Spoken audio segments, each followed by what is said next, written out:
Boy, to have a treat for y'all today. We're on a project that is a rehab of a pond, and let me show you what we've pumped out of this thing. It's literally just disgusting. So that is what came out of the pond, and believe it or not, that is only about 2 weeks. 2 weeks of dirty water, meaning that the client pumped it out 2 weeks ago, refilled it. But what happened on this project is we've been on this project a little over 2 years ago. Replaced the pump, fixed a ton of leaks, fixed some liner issues that weren't right, and we are in College Station. And let me turn you around and show you this mess. So here we are. We're gonna take this thing out, and right now it's almost bold. It's got a little bit of a shelf there. We're gonna come in here, move this skimmer over to here so it's more accessible from the lawn. We're gonna transform this thing, build it into the right size and depth of a pond. I think the depth is actually decent, but we'll work on that. And then this thing runs all the way down here, way down there. And so they were, last year, they were running a different size pump. Evidently burned up the pump or something because it leaks. And so he brought in a guy that originally did the pond that did it wrong the first time. And they put a pump that was 4,000 gallons per hour. Well, we were running a 4,000 to 8,000 gallon per hour that's adjustable flow. And it's not enough to keep the water circulated. And on top of that, as you can see, the muddy mess of the rocks over here and these rocks here. Now, we will reuse some of these rocks, especially these larger ones, some of the smaller ones even that are round.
So right now we have a real muddy mess. This pond was leaking in multiple places, and so what the crew's trying to do right now is just clean it out, dry it out, and get it to some semblance of where we can actually compact something, dig our shelves that need to be dug out.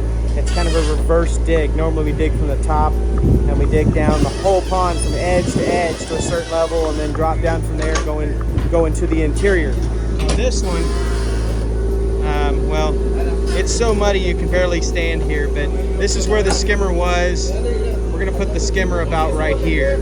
And as you can see, multiple people worked on this thing. There's a liner under a liner, and it's still not right. So all we're trying to do is dig out this. This will be our bottom level. Once we get to a level, we'll fill this area in a little bit. It's only about 6-inch difference. And then we'll get to work on the outer shelves instead of doing it the other way. But just a really nasty site right now.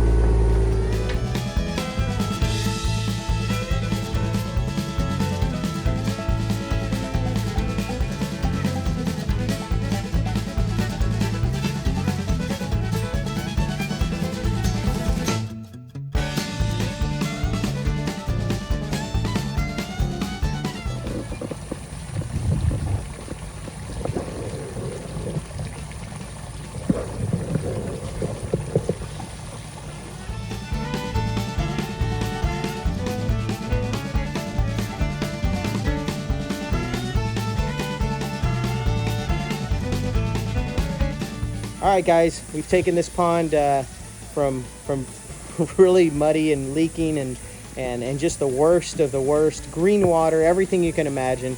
And in 2 days, we transformed it to something beautiful. Now, the water's still gonna be murky because the sediment, that the gravel that we reused holds so much sediment and sludge and everything. And we rinsed it down and we rinsed it out, but there's only so much of that you can get out of there on a really fine gravel, which is what they had in this thing. So the water will clear up in 2 to 3 days, and you'll have a crystal clear pond. We put a new skimmer in it, an ion gen, a dosing system, a new pump. We've transformed the whole thing in 2 days. So I'm gonna turn you around.